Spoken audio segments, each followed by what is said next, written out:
Good morning. My name is Louise Jupp for Women and Drones Africa. Welcome to this series of Zoom chats with trailblazing women in the African drone industry. In this series, I'm talking to women about the roles that they're playing in the industry, how they started, why they got interested in the industry, some of the challenges they may have faced, as well as opportunities that they see now and for the future, and also to ask their advice that they would give someone who would be interested in joining this industry and doesn't know quite where to start, or perhaps even why should they get involved in the industry.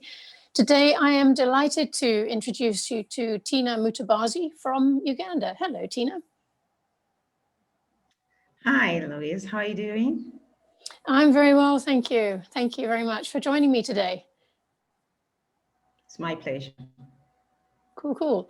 Right. Well, let's start with the first and perhaps dreaded question, the introduction. But yeah, who are you and what do you do? Okay. My name is Tinah Mutabazi. I work with Uganda Flying Labs. I'm the coordinator, and one of the partners. Is two of us in the organization. What we basically do, we work with engineering survey. We have a company called Ratizo Spatial Tech Limited, which is kind of hosting Uganda Flying Labs. It is more to do with GIS and spatial technology as well as robotics. We do training of data analytics as well as data analysis, and also how to capture data, how to fly the drones, and also understanding how you can repair drones. That's one thing which we also want to get into. We hire out the drones to those who may be in need of the drones. We are just a hub of many things. And the other thing which we have also decided to embark on is a STEM project, which helps the upcoming youth to be great innovators, because we do not believe that we're just going to be talking about drones. We are talking about the robots at large, terrestrial robots, and many other robots that can be used in different industries.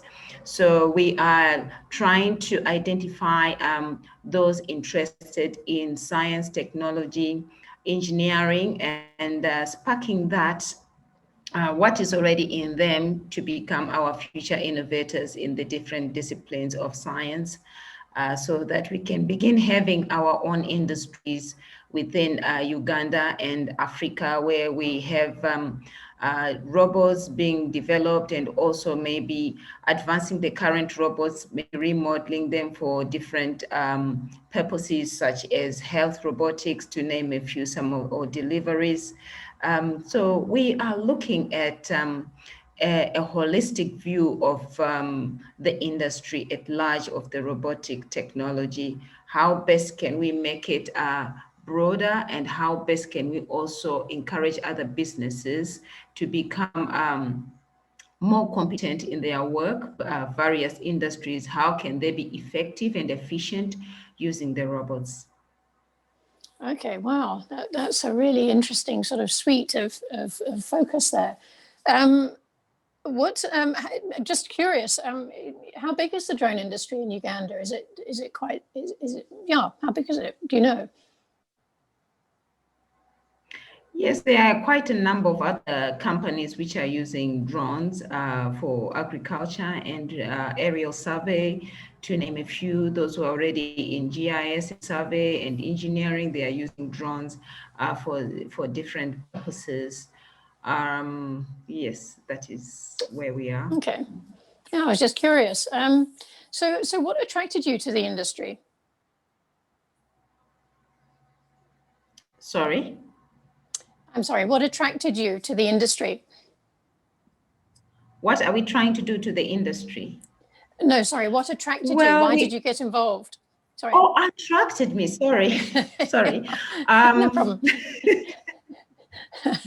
Well, I was already in geographical information systems, where we used to use satellite images, and drones have become one of our saviors. If you want to get data quickly and inexpensively, They are a tool which can be used, which is readily available to capture data so that it can be used, especially if you want to have your decisions made in a turnaround time. So that is the reason why I got attracted to the industry. Apart from that, I'm generally a person who is interested and get excited about aeronautical, anything to do with aeronautics. I believe that I'm in the right space. My blood just moves when you talk about anything aeronautical, anything engineering, and anything technological, because my background, I'm into information and technology. That is what I did as my background. And it just builds my capacity, and I believe that I'm stretching, I'm getting broader in my knowledge. I'm not going to be in a box. I believe in growing myself and venturing into new things. Yeah. Oh, yeah. It's a very exciting industry, isn't it, in that regard?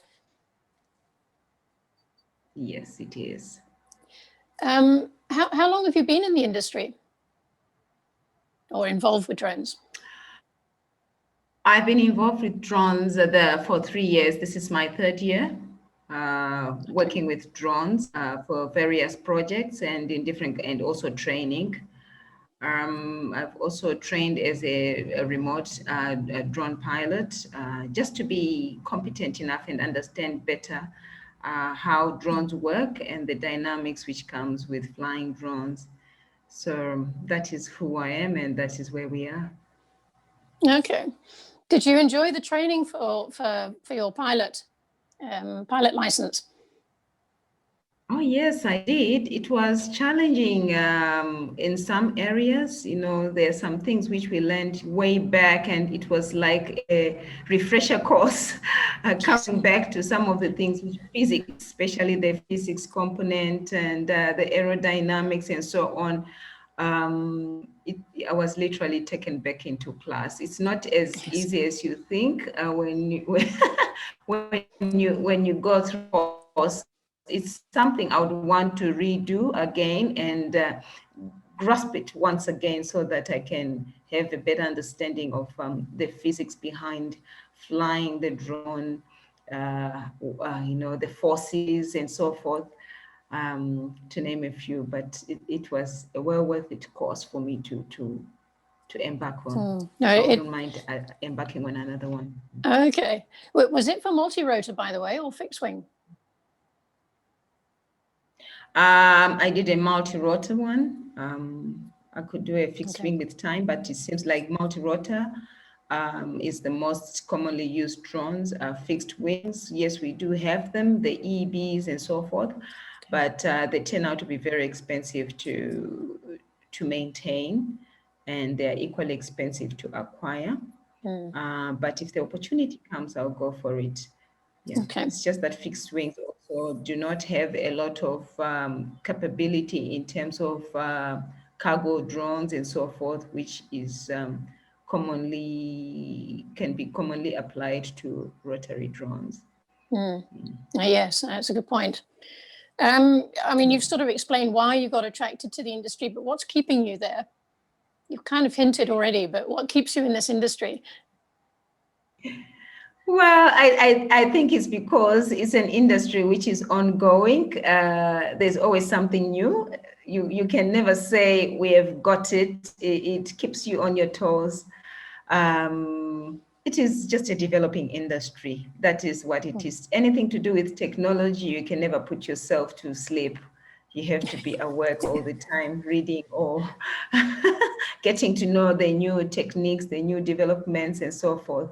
That is what keeps me going, and I think that's what any human being needs. You need to be always on the go. You do not want to feel stale in an area, because you've got to understand it. But it accumulates, and you keep building on the past, and as more developments take place, you kind of have a better foundation and a grip of things. Yeah. Yeah. No, that's a good point, actually. Is there anybody that has particularly inspired you to either get involved in this industry or something that they're doing now that you're thinking, hey, that's something I'd like to do myself? My inspiration was on the go. What I can say is that when I got into the drone industry, I was a little skeptical about it, not too sure whether it was the right venture to take on. But once I got into it, I realized that there was quite a lot of potential, which I could work with, especially after working and seeing what others are doing.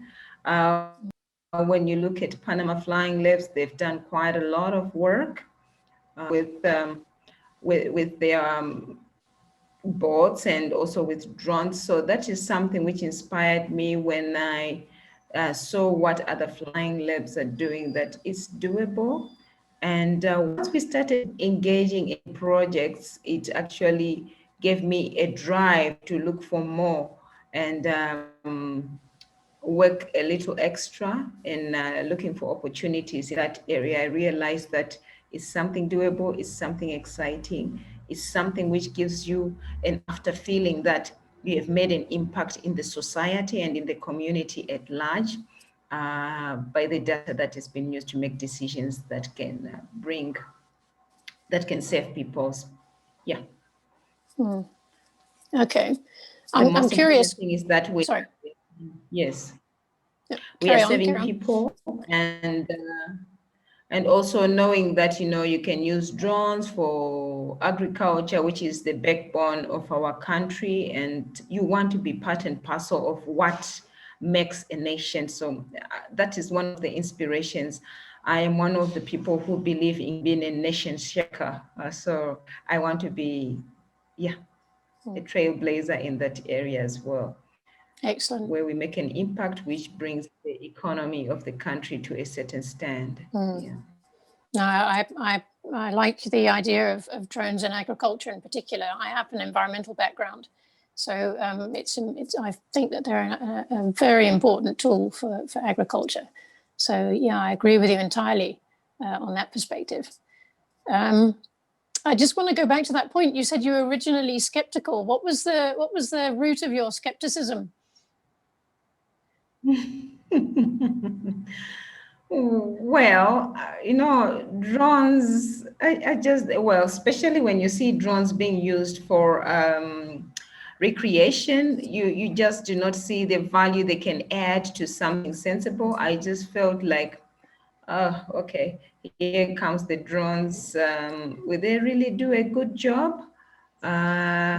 And you know, when you've been using satellite images where everything is flawless, you do not see drones really doing a good job, especially when it comes to stitching the data. But I believe that everything has a place. The satellite images have got their place, and the drones imagery have got their place.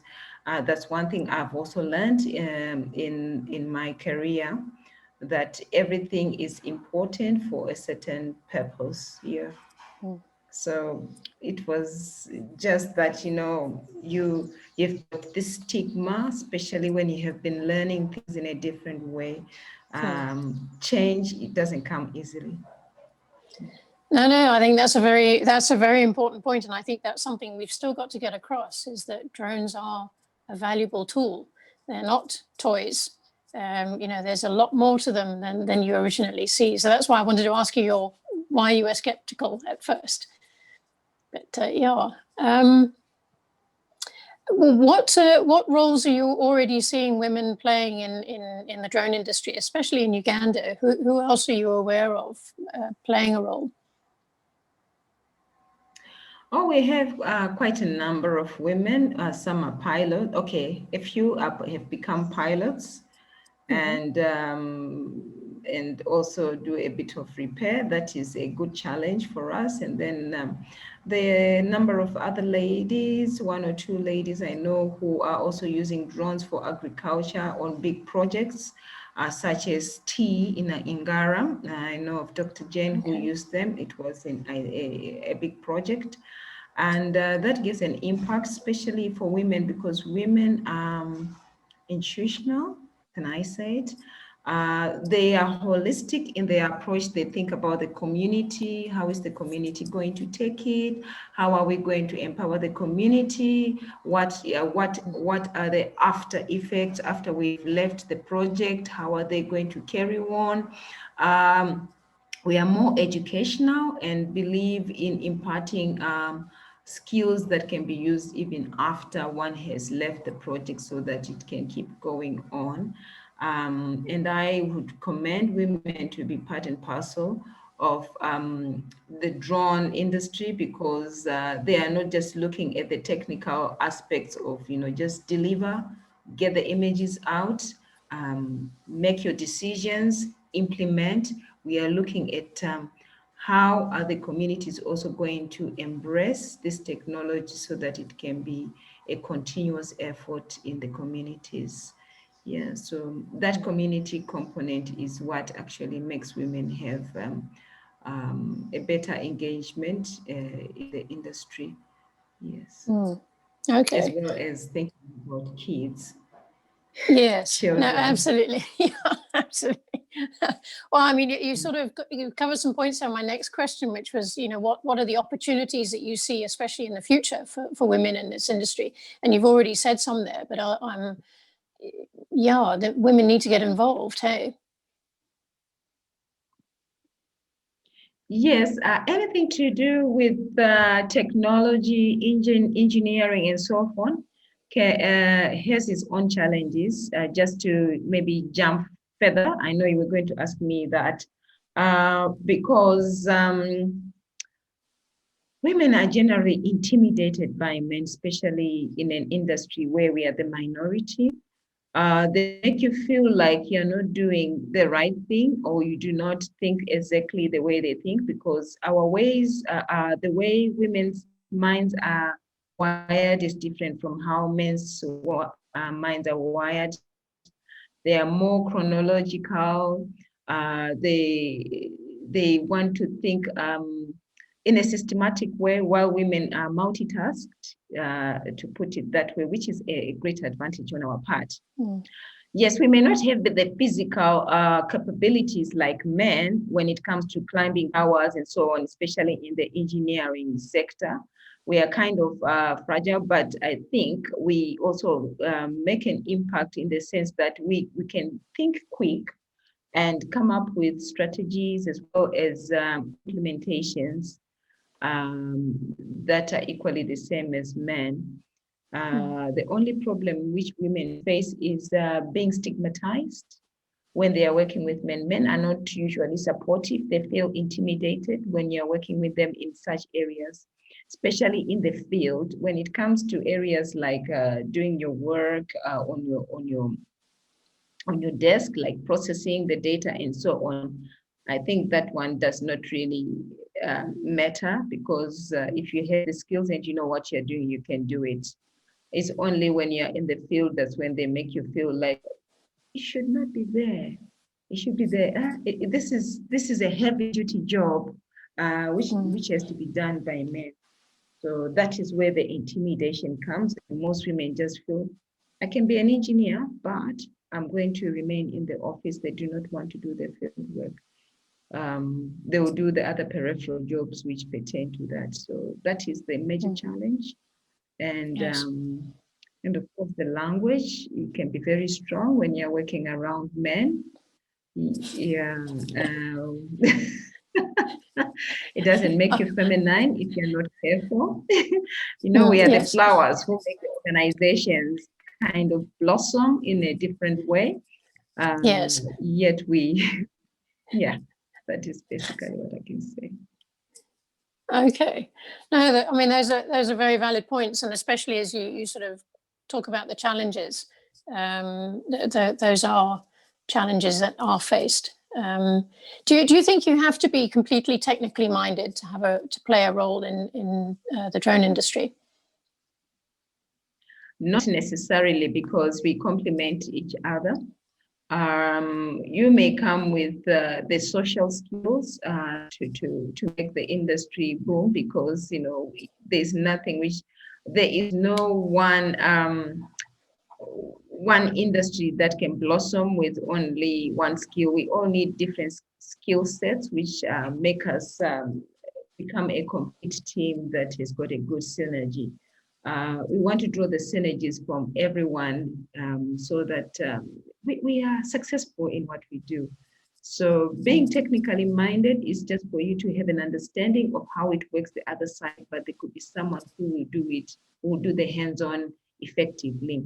The most important thing is for you to have an understanding of how the industry works and how the drones fly, everything to do with it, but you may not do the hands-on.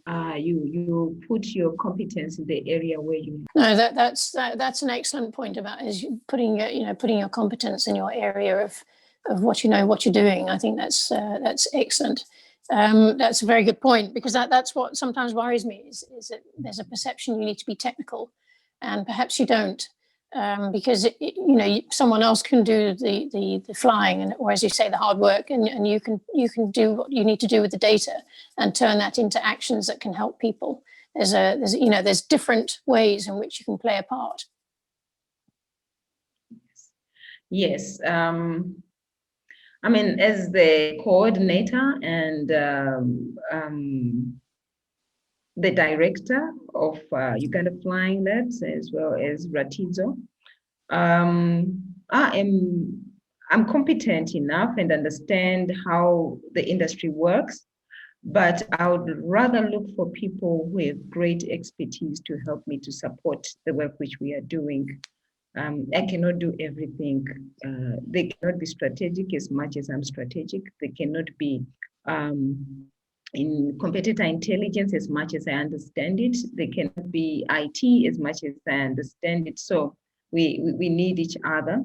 The reason why we go to school and learn about flying and fly a little is because you want to have an understanding when someone reports back to you their work, what exactly it entails, and you can actually be empathetic to them when they tell you their challenges, because you have an understanding of what a pilot has to do.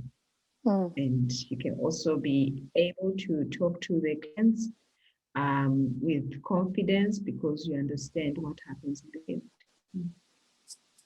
Absolutely, yeah. What's your perception of the drone industry in general for women? Sorry, let me start again. I mean, what do you think about the drone scene in general for women in Africa? Have you got a sort of perception of what's going on around the continent? How do you feel women are performing, playing a role, and so on? I think they are doing fairly well. When you look at women who have studied survey is a very challenging job. Because you have to walk for miles if you really go the traditional way, and it is very risky, especially when you're doing cadastre. Most of the women have just chosen to go into this area of survey using aerial because it's much easier, it's not taxing and demanding. So we have quite a number of women who are beginning to engage into that industry in West Africa, in Uganda and in Kenya, and some are developers. So it's a pretty growing industry, and I know that it's male dominated, but women are beginning to put their heads up for this challenge. Because they also have an understanding for it. Yeah. There may not be many, but they are there. I'm very confident they are there, and they are. Yeah. Excellent. Okay. What would be your advice if someone came to you and said, "Hey, look, I think I might be interested in this industry. What do you think I should do, or how can I start, or what would be your key piece of advice?" Well, it's not that it's a piece of cake. You can just walk in and you start eating. There are a number of things. You have to have a thick skin. That is the reality of the matter. If you choose to go, you have to go all the way. The reason being that the rules and regulations are not yet totally in place, and as you are trying to maneuver yourself into this, especially in the early days where most of us are kind of the pioneers, or we are having maiden projects and so forth. As a woman, it can be very challenging because you're meeting up with quite a number of men who already know it, who are probably in areas such as the aeronautical authorities and so forth. They may not even have the proper guidelines laid out. You're actually working with them to make it happen. So it may feel like one step forward, two steps back when you're starting, because if you really want to do things properly, I'm not talking about shortcuts where you can go and fly a drone and come back and do what you want to do with the data. If you really want to go all the way in doing your things in a systematic way with authenticity, it takes a lot of patience, it takes a lot of your energy, and engaging with the right people, it doesn't come very easily. So it can be kind of slow, because you're trying to put things right. Those are some of the challenges, and integrity can be compromised if you are not a very strong-willed person. So those are some of the challenges which come with the industry, because everybody is trying to take advantage of the unknown. There is no well-set piece of regulation. They're just putting things in place. The code of conduct, we are also trying to work with them so that, they have a proper code of conduct and so forth. So there is quite a lot in the background which is still taking place. The plates, the Titanic plates, are still being put together, and they can be kind of a conflict which can break volcanoes and so forth. So it's an industry. If you really want to get to it, you have to rest yourself. That's a very good piece of advice. Yes, because I mean, there's fun getting involved in an industry when it's still relatively new, but there's also challenges that go with that, and that's what you've just said. Is yes, get into it and commit to it. Yes.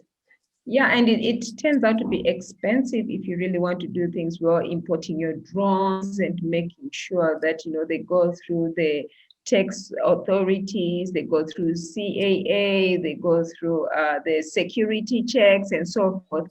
So there is quite a lot which comes with the industry, but it's beautiful. Once you have got around it, I'm certain that you'll smile back. It's just the pains, the birth pains, which most of the trailblazers face. Yeah, I'm sure most of the people, by the time in 2 years or so, things will be much easier. The regulations will be relaxed. So, yeah, let's wait and see. Yes, I certainly think there's going to be some developments over the next couple of years that are going to have some fundamental changes to this industry and how to use it and how to get into it. Yes, the issue is about security, because drones in most countries are a security threat. Even in the US, they are quite skeptical about it, how you fly them and so forth. So those are some of the challenges we face. As much as we are encouraging young innovators to come up with drones, I'm also thinking, when the drone is there, what's next? What is the government going to say? Is this drone going to shoot people down? Yes. Or it's for social good? Yeah, it's for social good. So those are some of the things we have to wear if you want to do your things right. No, definitely. Cool. Okay. Is there how can people connect with you if they want to just ask you some questions or say, get some more advice from you? How's the best way that someone can connect with you? Oh, okay. They can please visit our Uganda Flying Labs website. There's always a button which can be pressed for anyone who has queries or who wants to get in touch with us for a STEM course, for training, for a project. Okay. We are available. Right. Yes, if they go on our website, there is a contact sheet which they can. Okay. All right, I'll add that to the video information. Thank you. Okay, cool. Before we wrap up, is there anything else you'd like to say before we finish? Well, I would like to say that we are so much looking forward to having our young innovators come on board eventually, and also for the parents. I believe parents have to encourage their children to believe in them, that they can be the future innovators for different technologies. We are talking about developers. We also want developers to come on. You know, when you talk about drones, it's not only the hardware, the software is also needed. And it's an area which is still green. We have a few developers, and we want our children to crack their brains and become the future innovators who understand about the software applications that can be used that are homegrown. With that, I would like to say that it's a great challenge. When you ask me these questions, it also makes me think, why did I really follow this track of drones? Yes. No, well, thank you. I mean, what you said is excellent, and you know, just it can help inspire someone else to do this themselves, and to hear what you've said, and sort of get an idea of, this is something that I want to do, and let's get on with it. So no, it's great. I'm glad I've challenged you a bit, but equally, you've provided some excellent guidance there. Thank you. Yes, I would just like to say to those who want to do it, please go ahead. Some of us have decided to embark into this industry. I think we've talked about it later on in our lives, because we're intimidated in our younger years. You know, I would have been in the aeronautical space way back when I was approached to be working with instruments for aircrafts and in the Air Force. But you know, I had an uncle who was really a top guy there. He asked me, "Are you really sure you'll be able to do this? Are you really sure you want to take on this? You look delicate." And that was enough for me to feel intimidated. And I kind of drew back. But if you feel that you can do something, please go ahead. Do not feel intimidated. That conviction is very important for you. Have confidence that you can do it. That is the reason why some of us are now getting back into the aeronautical world, because that passion killed.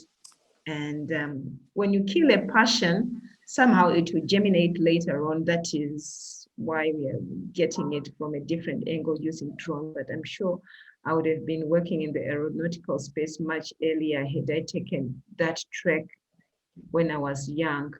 Oh yeah, I was just made to feel that it's not your space. It's very hard. It's very difficult. Will you be able to do it? I'm certain I was going to be able to do it. Yes. No, do you know, it's quite, I've heard that several times where people wanted to be in aviation, manned aviation, if you want to put it that way, and didn't for various reasons, but are now in aviation through the drone industry. And it's wonderful. You see the smile because they've finally got to where they wanted to get years ago. So I agree with you. You can squash the passion, but it will come back somewhere. And you'll find a way. Excellent. Yes. Cool. Right. Okay, well, thank you very much. I'll just sign off to the audience. But thank you very much, everybody, for watching. I hope you enjoyed meeting Tinah. And please look out for more Zoom chats on other trailblazing women in the African drone industry. In the meantime, thank you very much. Keep safe and keep well. Goodbye.